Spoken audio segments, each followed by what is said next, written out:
With the F1 season well underway, Codemasters has given F1 and racing fans an adrenaline-pumping, thrill-seeking racing game. Now, while there's not much in the way of exciting new features, I do feel that the developers have taken "if it ain't broke, there's no need to fix it" kind of approach to this year's game.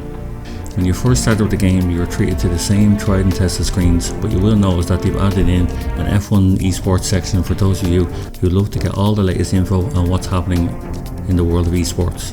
But if you're like me and not much of a fan of the esports scene, then this may be something you will skip over entirely. In career mode, you start off in the F2 series, and this is a welcome change to last year's game. It lets newcomers to the game dip their toes in and acts as a tutorial in places. Now, I really love the idea of the story arc that moves along with the game, but it's kind of a pity that it stops after you get signed on to an F1 team. In your F2 career, you're teamed up with a fictional teammate, one Lucas Webber, and you also have a rival who's named Devin Butler, and these two follow you throughout your career as you move into F1. Now, in your F2 career, as you start off, you get 3 race setups to this story, and everything that happens on the track is well portrayed in the cutscenes and it works really well together. Now, like I mentioned earlier, this story only seems to happen in the F2 series of the game, and I feel like it's a bit of a missed opportunity, and it would have been great to see you and your rival clash from time to time after each race weekend. You don't get any more cutscenes, and all you're left is with interview clippings that you get sent via your agent in an email. But who knows, maybe in F1 2020 we may see this being expanded on in the future. Your F1 career still runs for 10 seasons, and it's almost the same as in previous games. When you sign your contract, you are given a set of goals to achieve for your team. Whether it's a challenge for the podium at every race, or you have to battle in the middle of the pack to try and earn those vital points for your team. It's really down to who you choose to sign for at the start. Each race weekend mimics its real life counterpart, where you have your practice days, your qualifying sessions, and the all important race days. And while it might not seem like much, it is a lot of fun, and thanks to the gameplay mechanics that have been improved on since last year's games, the cars handle really well while out on the track as you race against other drivers, whether it's the AI or other games in multiplayer. The AI this year seems a bit more lifelike in terms of how they approach each chicane or corner. They will always try to seek out the best racing line in order to pass you or to block you from overtaking them. And at times they do come across quite aggressive, and have been bumped off the track a few times if I didn't time a turn with godlike precision.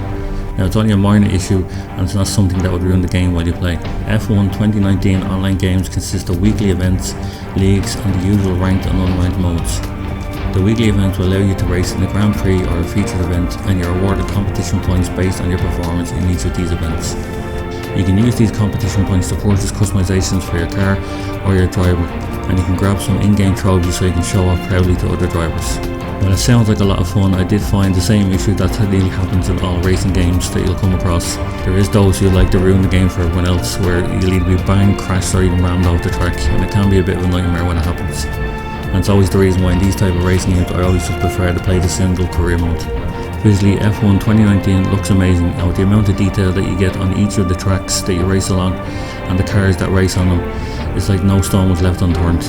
Playing the games on the Xbox One X, everything just seemed to pop and move so smoothly, and it's definitely one of the better looking racing games that are out there today. Accompanying the visuals is the sound and roar of the engines on the starting grid, and as you're overtaking each other on the tracks. And at times it's quite deafening and gives you a real sense of immersion when you're overtaking each other or your nearest rival in the tunnel at courses like Monaco. Overall, I love playing F1 2019, and the game is extremely addictive as you progress through your F1 career and move into the top tier teams and try those faster cars. And while it's business as usual, there is probably just enough to warrant a purchase for newcomers and perhaps the die-hard F1 fans as well. And hopefully with the release of F1 2020, the developers may look into the story arc of the game during your career and expand on it further. Overall, I love playing F1 2019, and the game is extremely addictive as you progress through your F1 career and move into the top tier teams and get to try the faster cars out on the track. And while it's business as usual, there's probably just enough to warrant a purchase for newcomers to the series, and probably die-hard fans as well who just can't get enough. I would give F1 2019 from Codemasters an 8 out of 10.